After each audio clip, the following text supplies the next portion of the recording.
Magandang gabi po sa lahat. Tayo nagbabalik ulit dito sa ating munting channel. Pasensya na po. Ayan. Ito po ang ating ngayong pag-uusapang barya po. Barya po ng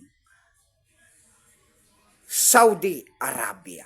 Year 1977 po. 10 halalas. Ayan. Yan po, 1397 nakikita nyo po. 1397 po, ayan, sa kanila Islamic calendar kasi yan. Ito po ay pera po ng Saudi Arabia. 10 halalas po, ayan. Tingnan natin ang kanyang presyo kung magkano ng kanyang halaga. Pero bago yan, ayan. Baka mayroon kayong mga ganito mga world coins. Ayan, baka willing tayong bilhin po sari-sari mga world coins. Pero mura pa po ang ating mga bili sa mga ganito mga world coins.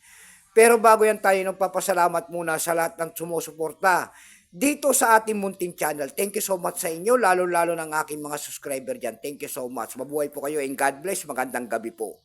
Yun naman po, hindi pa po nakapag-subscribe sana dito sa ating munting channel at gusto nyo ang ganitong mga topic po about coins, tinitignan natin ang kanilang mga presyo sa ating mga online selling. Ayan, baka pwede naman pakipindot sana ang ating subscribe button, like and share para ma-update naman kayo sa mga latest ko pang gagawin mga video po.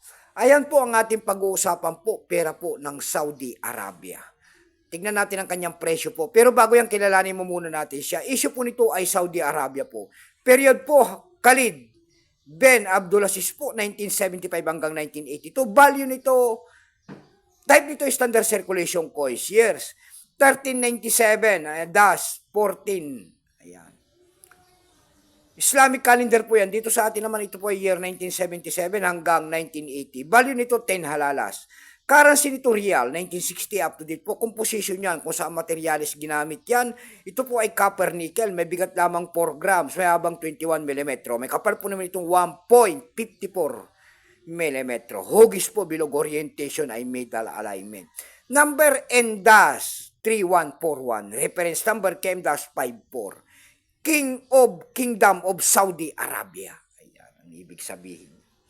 Ito pong year 1977 na ito po ay 61%. Kung ilang piraso po ang ginawa ng Saudi Arabia sa hawak natin barya, yan po ay 50 million piraso po. May price rin po yan doon sa ating numista kung tawagin ng ating mga kolektor. Yung kanyang very fine kung tawagin nila ay 31 pesos. Extra fine ay 38, almost circulated 65. Ang circulated po niya ay nagkakahalaga na po ng 65 pesos. Dako naman tayo sa kanyang mga presyo sa ating mga online selling tulad ng ebay.com.